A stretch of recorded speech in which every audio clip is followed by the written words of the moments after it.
What's up everyone, dannylightning back with another video. Today we are going to talk about which audio plugins I use personally and why. There's a few basic plugins you absolutely have to have, so we're going to go over those today. Now when editing the audio, you do not want to overdo it. You're not really trying to change the sound of your microphone, you're trying to fix any problems and make it sound just a little bit better. If you don't like the sound of your microphone, you got to fix a few issues with your recording. Once you have a really good quality recording, these plugins will make it sound that much better. I mainly use Waves and FabFilter plugins, and I think they're both excellent. Today we're going to pull up DaVinci Resolve and we're going to load these plugins directly onto DaVinci Resolve. Now you can use these on OBS Studio if you get the free Waves plugin called Studio Rack. I do have another video all about Studio Rack, and if you would like to purchase some Waves plugins, check out the video's description or the pinned comment. There will be an affiliate link down there to pick up some Waves plugins. Now these first two plugins are optional. If I have some background noise, if I can hear a fan running or people talking in the background or something, I'm going to pull up Clarity VX by Waves. This is a wonderful background noise remover that will get rid of light fan noise, your air conditioner running, or anything like that in the background. So you only run this one if you absolutely need it. If I happen to hear some unwanted reverb, I'm going to open up the Waves Clarity VX D-Reverb Pro, and this will remove that last little bit of reverb. So if you have a harsh S sound in the video when you say S, and it sounds really harsh and it's kind of fatiguing on the ears, we are going to run a de-esser. I like the Waves Sibilance de-esser. It is my favorite by far. It's extremely easy to set up and I like it a lot. Running a de-esser will just make it much more easier on your listeners' ears, and those S sounds will not be fatiguing to them. We don't want to remove the S sounds, we just want to reduce them down. If you remove them, it sounds very unnatural. The next thing I'm going to pull up is an equalizer. I like to use the FabFilter Pro Q. Unfortunately, this is a very expensive plugin, so hey, you can check out the Waves Q10 or the Waves F6 if you want to get an EQ and you don't want to break the bank. The first thing I do on an EQ is I add a high pass filter that removes all the bass lower than the human voice, so if there's any room rumbles or room hums, that'll cut most of that out.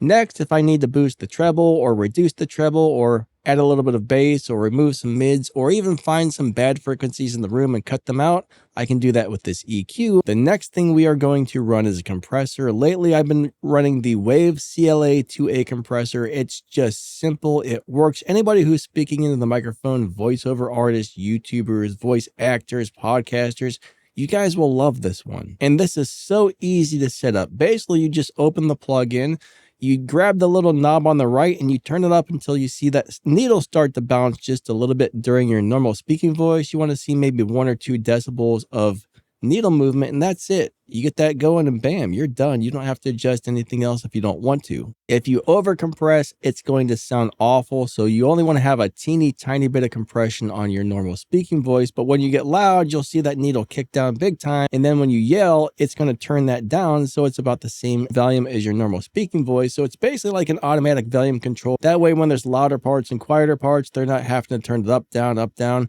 and your microphone won't distort when you get really loud, as long as you have your gain set correctly. And this is what it sounds like when you over compress. This can be very fatiguing on the ears, and unfortunately a lot of people go after this sound. They try to get that Joe Rogan or that radio broadcast sound.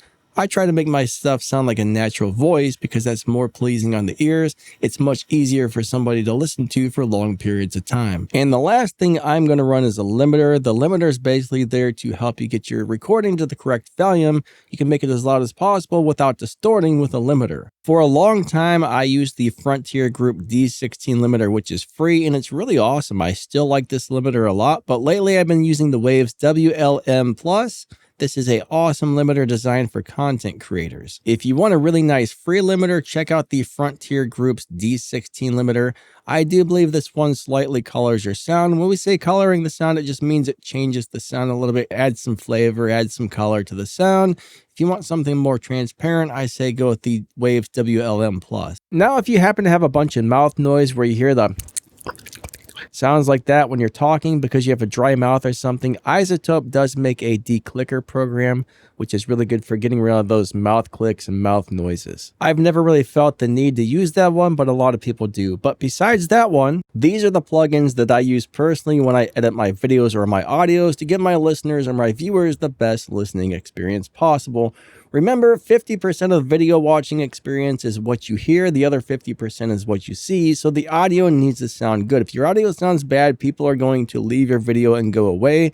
They're more likely to stay even if the video doesn't look great, but the audio sounds good, they're more likely to stay and watch your videos longer. DaVinci Resolve is a free video editing program which I use to edit my videos. It allows you to run all these audio plugins, which is amazing, so you can edit your videos and your audios at the same time. So if you need a good video editor that's got a digital audio workstation so you can edit your audio, check out DaVinci Resolve. There is a paid version, but the free version is just as good for most people. Check out the video's description for a link to where you can get DaVinci Resolve. I'll put an affiliate link for Wave's audio plugins in there, so if you buy something off the link, I will get a small commission. And if you need a new microphone, camera, lighting, or anything for your podcast, YouTube videos, or anything like that, there's going to be an Amazon affiliate link in the video's description as well, and I'll probably put this stuff in the pinned comment too. Those are the plugins I use when I edit my audio to give my viewers the best listening experience possible. Thanks for watching. Don't forget to like and subscribe. Lightning out. Have an awesome day. See ya.